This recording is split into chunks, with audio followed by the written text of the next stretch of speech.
He hadn't meant to enter the Abbey, not that night. The storm had pushed him too far off the northern path, and with the constable sniffing after stolen coins, Bram would have taken shelter in a lion's den if it had a dry floor. The Abbey of St. Aldwyn, long abandoned save for the crows and ivy, stood like a stone ghost atop the cliffs. Its wooden doors moaned open under Bram's shove, and he slipped inside, teeth chattering, boots squelching. As thunder rolled overhead, he lit a stub of candle and crept through the nave. That's when he heard it. A breath. Not wind, not echo. A breath. Human. He froze. Who's there? Silence. He raised his candle. The pews were empty, the altar draped in dust. But something in the air shifted, like it was watching him.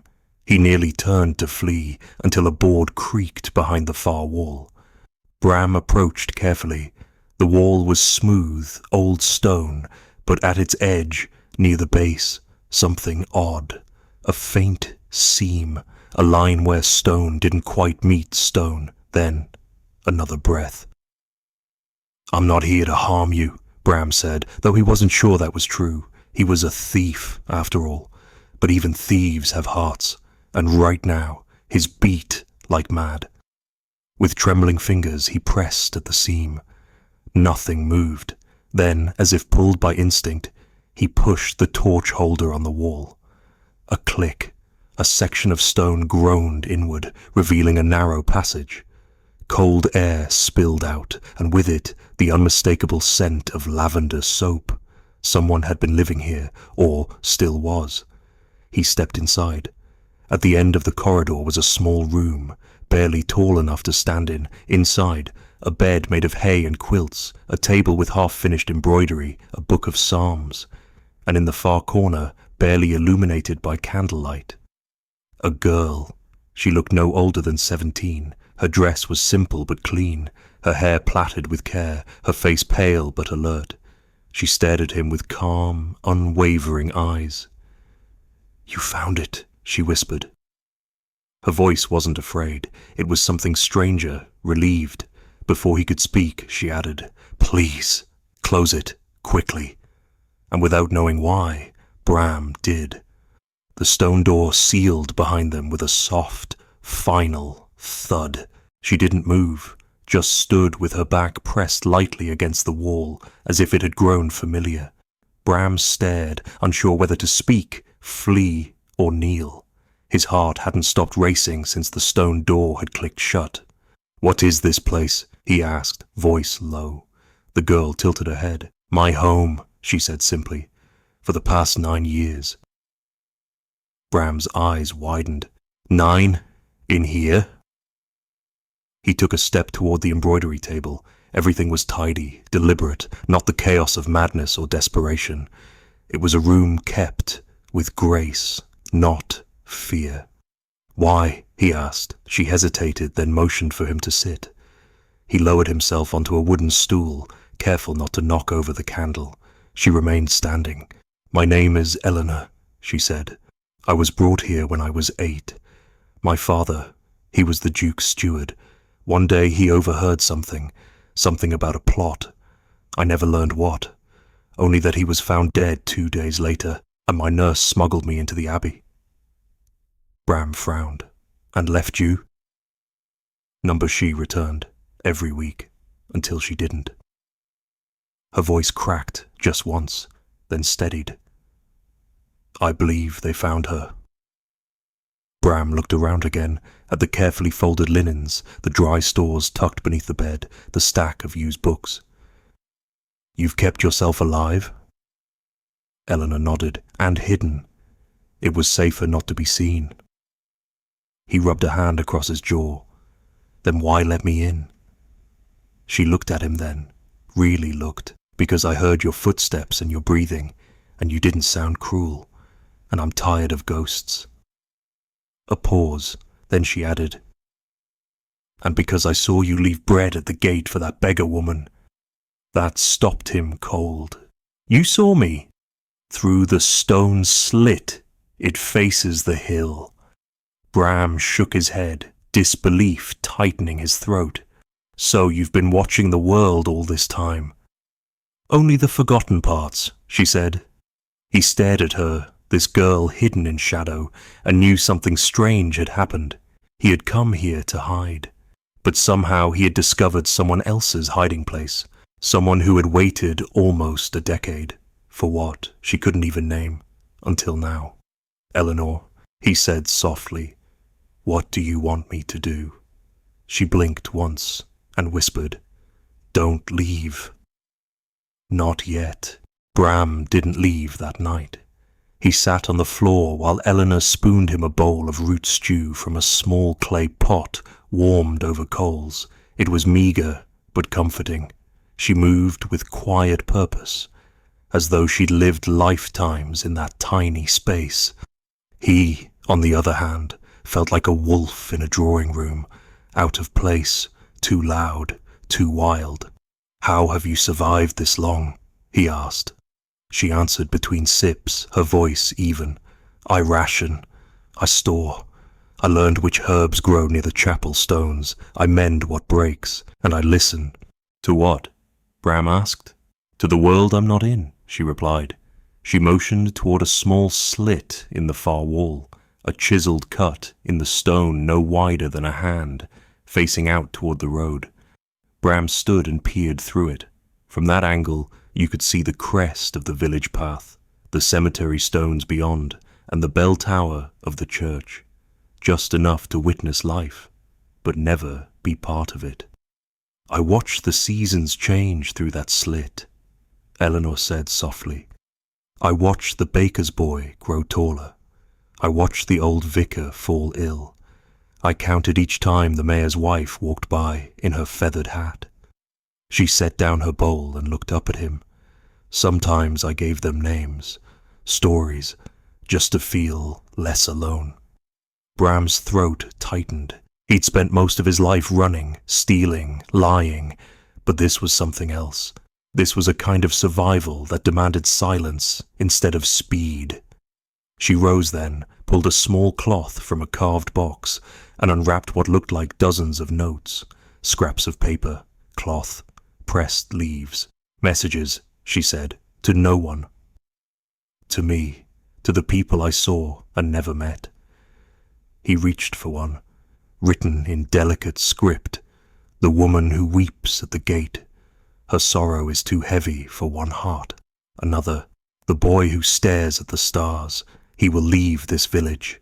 I can feel it." Bram stared at her. "Why? Haven't you left?" Elinor looked away, "Because no one would know who I was, and I wouldn't either." He set the message down gently. "Then maybe it's time someone knew." Her eyes met his. A pause, and then she whispered, "Then you'll have to help me remember." By morning, Bram knew he couldn't leave, not yet. Elinor's world, though carved from stone and shadow, had begun to unfold like a forgotten journal. As light seeped through the stone slit, she brought out her most precious relics, scraps of memory she had written to herself. One page at a time, she showed him the life she had nearly lost. "This," she said, holding a ribbon of faded blue, "was from the dress I wore the night they hid me here. It was my favorite." Bram took it gently, his fingers brushing hers. "You remember it clearly?" "Only this part," she said. "Everything else has blurred. I used to repeat my name out loud just to keep it alive. Elinor Grace Langley. Elinor Grace Langley." She said it again, firmer, as if speaking had made it real again.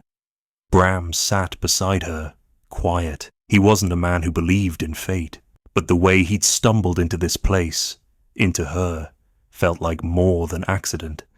"Do you want to leave?" he asked softly. Elinor stared at the tiny window. "I don't know. I fear I might vanish outside these walls, that the world has changed so much it won't remember me." "Then we'll remind it," Bram said without hesitation. "You can't stay hidden in stone forever." Her hand trembled as she reached for another folded scrap. It bore a charcoal sketch, rough but tender. A woman and child walking hand in hand toward a crooked gate. "I never knew what I was drawing," she whispered, "but it always felt like it might be me." He studied the drawing. "Maybe it's who you're becoming." That night, she offered him her cot while she curled near the warm stones. But Bram didn't sleep. His mind reeled with questions. How he could help her, how to bring her into a world that had forgotten her, and whether the village would see a girl like Elinor as anything more than a ghost. As the candle burned low, she stirred. "Bram, yes, if you hadn't come last night." She paused. "I think I would have opened the door anyway, for someone, anyone. I just didn't want to be alone when I did." His voice broke through the dark. "You're not alone now." And for the first time in 9 years, she believed it. It took 3 more days before she stood at the hidden stone door without flinching. Bram had spent those days patching the roof above her room with canvas from an old tent he'd found in the Abbey cellar, bringing in wild berries and talking, never prying, just talking. He spoke of his childhood, of sleeping in barns and stealing from lords who'd never missed the coins. And when he spoke of his mother, Elinor wept quietly. Not from sorrow, but because she'd nearly forgotten what it meant to hear someone speak with warmth. That morning, the fog lay thick beyond the Abbey, softening the edges of the ruined nave. "It's early," Bram said, tightening the wrap around her shoulders. "No one comes this way before midday." Elinor stood just behind the hidden seam in the stone, her fingers curled around the edge, her breath shallow. "If I step outside," she said, "will I still be the same girl?" Bram looked at her and said, "No." "And that's the point." She laughed softly, then pressed the wall. The old gears groaned, and the secret door yawned open. The cold air of the world kissed her cheeks for the first time in years. Grass whispered beneath her shoes. The scent of wet earth hit her all at once. Damp, real, alive. Her knees wobbled, but she stepped forward, not out of courage, out of quiet refusal to stay hidden. Bram walked beside her as she moved across the ruins of the Abbey yard. The vines had claimed the cloisters, birds nested in rafters, but the sunlight reached her now.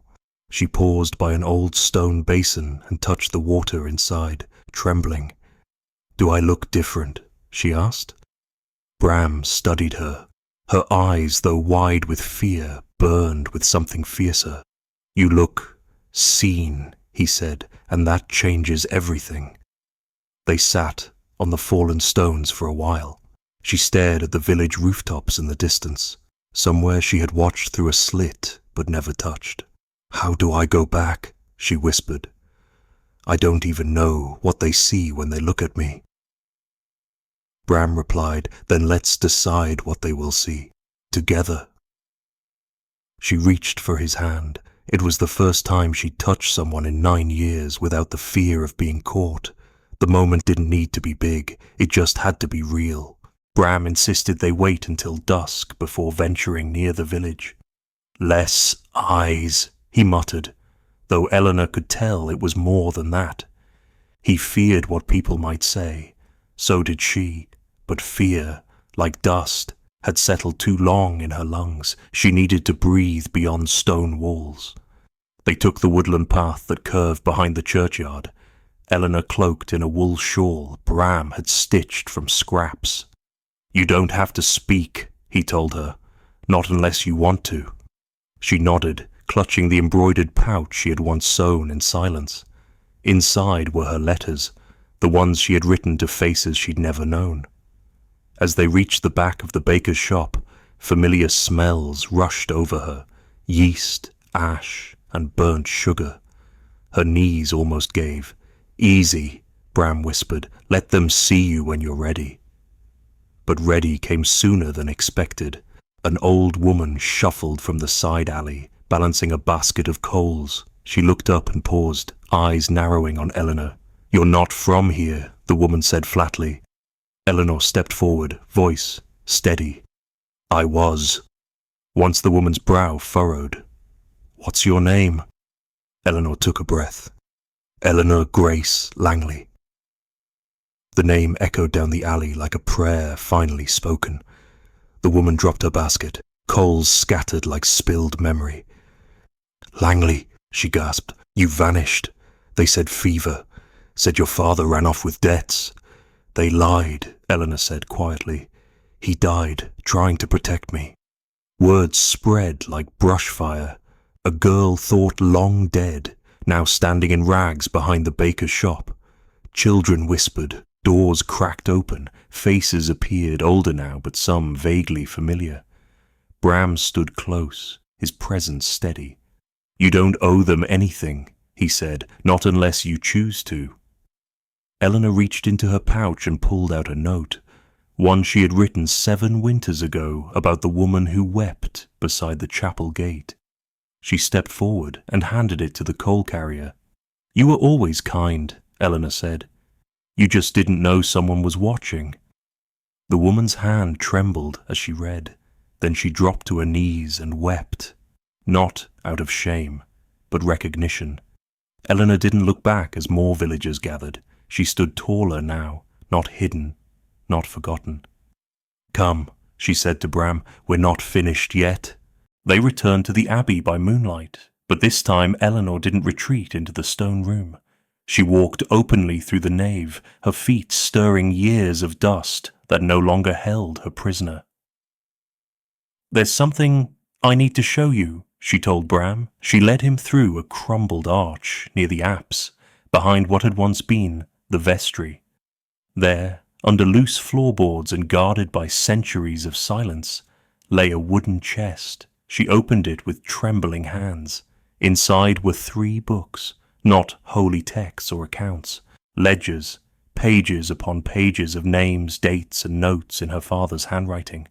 He kept records of every child taken from the village and placed elsewhere, she whispered. "He said it was for the church, but he told my nurse they were taking too many, that the children weren't ending up where they were meant to." Bram flipped through the pages. Some names were crossed out. Others had notes beside them. Relocated 6th of June, refused transport, confirmed gone. He swallowed. "What is this?" "Evidence," Elinor said. He was building a case. Quietly, he believed someone high up was trading children to wealthy households under false pretenses. When he found out who, he was killed, and I was hidden. Bram stared at her. This could change everything. "I know," she turned the pages carefully, "but if I disappear again, it all vanishes. That's why I have to speak." "To who?" Bram asked. "To everyone," she said. "The vicar, the mayor, the ones who thought silence would last forever." Bram closed the ledger and looked at her, truly looked. "Are you ready for what they'll say?" "No," she said honestly, "but I'm more afraid of saying nothing." That night they copied the names. Elinor's handwriting, still fine despite the years, inked page after page by candlelight. Bram watched her, heart clenching with something unfamiliar. Pride, not pity, not rescue, just awe. By dawn, she had tied the original books in oilskin and buried them in the chapel crypt. "If they take the truth," she said, "they won't take all of it." Bram pressed a palm to the stone where she'd hidden the ledgers. "Then we speak loud enough that someone has to listen." Elinor nodded. For the first time since childhood, her hands weren't shaking. It had been silent for nearly a decade. The iron bell above St. Aldwyn's chapel tower, its rope severed after a storm, the clapper rusted into stillness. No one thought to ring it. No one had reason. But on the morning Elinor walked into the village square, a new rope hung from the tower window, and Bram stood beside it. The villagers were already gathering, summoned by letters nailed to doors overnight. Each letter bore no name, no crest, just a message. "Ask her what they buried in the Abbey." Elinor stepped forward in her worn dress, hair bound with a strip of blue ribbon. The crowd buzzed, curious, confused, murmuring names like half-remembered prayers. "That's the Langley girl." "Didn't she die? Wasn't her father?" She waited until they fell quiet. Then she nodded to Bram. He pulled the rope once. The bell groaned, then rang, a single cracking peal that echoed off the rooftops like a forgotten voice. "My name is Elinor Grace Langley," she said. "You buried me in silence when I was 8, but I lived. I remember." Her voice didn't tremble. "My father died protecting the children of this village. Children taken by those who wore titles and crosses and robes. He left records, names, details. They still exist." Gasps rose, faces turned pale. The mayor's aide, standing near the back, stepped forward. "Miss Langley, these are very serious. So is hiding children behind stone," she cut in. "So is pretending we don't know." She held up a single page, the one with the mayor's own nephew's name, marked relocated, no confirmation. The aide paled. "Where is this proof?" "Safe," she replied. "And if anything happens to me, it goes to the Bishop of Canterbury." Silence settled, deeper than before. Then a child stepped forward, young, barefoot, her dress patched and thin. "I don't know my mother," she said quietly, "but someone once told me she cried when I was taken." Elinor knelt before her. "Then we'll cry together now, and speak." A murmur of assent swept through the crowd. Tired voices finally stirred to courage. Bram reached for Elinor's hand. She didn't hide it. For the first time, the village watched her not with pity nor shame, but with a strange, rising reverence. The bell rang again, and this time they listened. The vicar came at dusk. Not the one who had buried her story. He was long gone. This one was younger, solemn, and had heard the bell from across the moor. He arrived not at the mayor's hall, but at the Abbey, where Elinor now stood openly in the doorway, no longer a shadow within stone. Bram watched from the courtyard as she faced the man. "I know what this place was used for," the vicar said gently, "and I know the sins of those before me." Elinor held out the list. "Then you know what needs to be done." He took the pages slowly. "You want justice." "No," she said, "I want truth, and the children's names spoken in the church that forgot them." That night, candles flickered in the Abbey chapel for the first time in a generation, not for saints or royals, but for names once scribbled in the dark. Villagers gathered under the shattered roof. Mothers held daughters tighter. Men removed their hats. The church bell tolled once more. When the names were read aloud, Elinor stood beside the vicar, head high. Each one she spoke with reverence, some with tears. One girl sobbed when her brother's name was said. She hadn't known where he'd gone. "They told us he ran away," she cried. Elinor took her hand. "He didn't, and now everyone knows." After the last name, the crowd sat silent, not with guilt, but with something harder to describe. Transformation. A village had remembered, and that was no small miracle. When the people departed one by one, they left small tokens at the altar. Bits of ribbon, initials carved into stone, a bootlace, a flower. No ceremony, just memory made real. Bram found Elinor hours later, still kneeling in the same place she once cowered as a girl, but now her hands were folded in peace.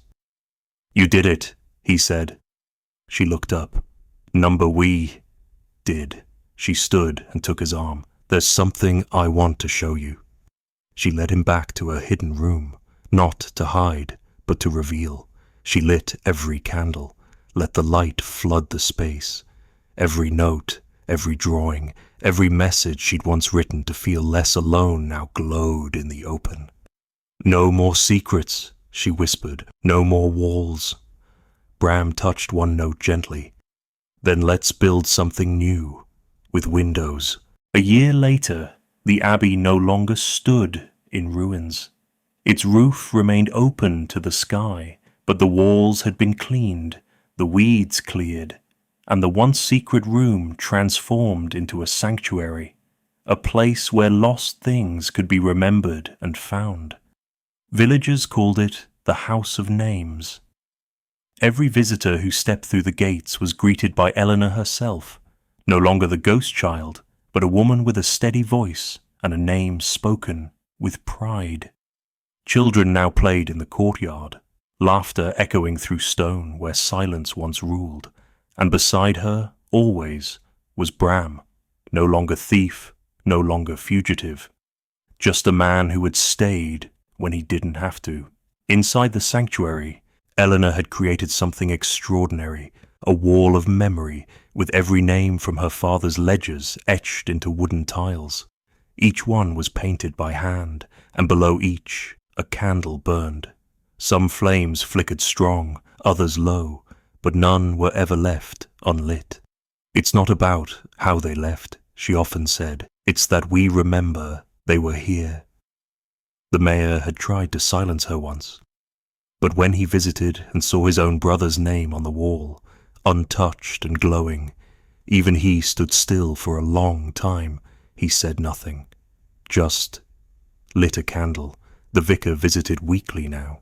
He brought names from other parishes, children whose stories had vanished under stone.